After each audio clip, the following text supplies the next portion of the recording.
State, the Hannity team is going coast to coast to deliver 5 exclusive investigations you will not see on any of the evening newscasts. Many Americans prepare their tax returns on their own using online software like TurboTax. But when the IRS comes knocking on your door, can you use the excuse, "I'm sorry, the software made me do it"? I use TurboTax to prepare my returns. Did the software prompt you to report income and pay self-employment taxes on your IMF income? Not to my recollection, Senator. I don't think it's anything different or unusual that we see with other politicians who get different treatment in different sets of circumstances. I'm Tamara Holder, and I'll be investigating why this defense worked for Mr. Geithner, but probably won't work for you. All right, so if the man that oversees the IRS gets out of paying his taxes, well, shouldn't you? Well, that's what some Americans are trying to argue in tax courts all across the country. And Tamara Holder has a special investigation on the TurboTax defense double standard. Tamara. The TurboTax defense. It's an excuse that recently gained popularity when used by Treasury Secretary Tim Geither. He successfully avoided penalties by blaming his online software TurboTax. But Americans in the same situation aren't finding the IRS so forgiving. And now they're asking why Mr. Geithner is above the law. These were careless mistakes. They were avoidable mistakes, but they were unintentional. I should have been more careful. I want to apologize to the committee for putting you in the position of having to spend so much time on these issues when there is so much pressing business before the country. That was Treasury Secretary Tim Geither apologizing during his 2009 Senate confirmation hearing for failing to pay his taxes, all because he said the computer software TurboTax told him he didn't need to. It's that excuse that has now come to be known as the TurboTax defense. Incorrectly filing your taxes could land you here, tax court. It is at this court and other courts around the country that are continually rejecting the Geithner defense. On June 21st, the court rejected the TurboTax defense, invoked by a man named David Cameron Parker. One of the things that made the cases so similar is both men failed to report earnings they made while working at the IMF. It is here at the International Monetary Fund where Mr. Geithner's problems began. When he worked here, he was paid as an independent contractor, requiring him to fill out a simple W-2 form, making him personally responsible for federal income and Social Security taxes. Mr. Geithner mistakenly forgot to pay those taxes. He owed close to $50,000, and he eventually paid the money back. But he was never taken to court, nor was he faced with penalties or fees.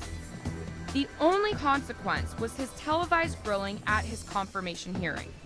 I mistakenly believed that I was meeting my obligations fully, including self-employment taxes, but I did not prepare my returns in a way that caught that mistake initially. Did you use software to prepare your 2001 and 2002 tax returns? I did. You did not? I did. Oh, you did, okay. Which brand did you use? I used TurboTax to prepare my returns. Did the software prompt you to report income and pay self-employment taxes on your IMF income? Not to my recollection, Senator. In Parker's case, he made the argument that his return was incredibly similar to Geithner's, and that there should not be different or favorable rules for the well-connected. If Geithner didn't have to pay, why should he? The court disposed of it real quick. In the decision, the court addressed Parker's argument that the IRS had granted favorable treatment in a case involving U.S. Secretary of the Treasury Timothy Geithner. But the judge went on to say that Parker did not present any evidence relating to Geithner's case. And in any event, those facts would be irrelevant to their ruling anyway. In another recent case, a couple was hauled into tax court for their improper filing. They claimed that the TurboTax software did not properly alert them to a specific deduction and cited an article about Geithner's use of TurboTax. That court again rejected the fact that TurboTax was to blame, and they were forced to pay penalties for their omission. So, as the TurboTax defense fails to work for anyone other than Geithner himself, it begs the question, are there two sets of rules? One for government officials and one for average Americans. Everyone recognized at the time that he was about to be confirmed and that the president wanted him confirmed. And I'm sure that the IRS, in their discretion, decided not to impose the penalty. I don't think it's anything different or unusual that we see with other politicians who get different treatment in different sets of circumstances.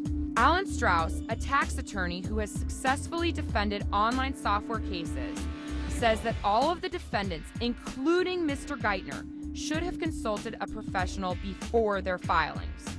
If you had consulted a professional and followed a professional's advice, and the advice that the professional gave you was not correct, at least you could then say to the IRS, look, I paid a professional for what I thought was the correct tax advice. But even without getting professional help, John Hewitt, a tax software CEO, says that Mr. Geithner should have noticed a problem. For example, if there was no Social Security tax, that would be an immediate red flag. Online tax software is essentially a calculator that comes with a disclaimer. The user is responsible for entering correct information to ensure a correct return. The court points out there are numerous publications that you could have read. TurboTax itself has explanations of all of this. If you would have done that, you would have filed a proper return. She didn't do it, therefore 6662 penalty. So while it's clear that there is a different set of rules for the average American, the other very troubling issue is that we have a sitting Treasury Secretary who clearly doesn't understand the law. It is deeply problematic if a U.S. citizen with your financial knowledge and expertise doesn't consider whether he should be making a contribution to Social Security Trust Fund when his employer makes clear that it is the employee's responsibility.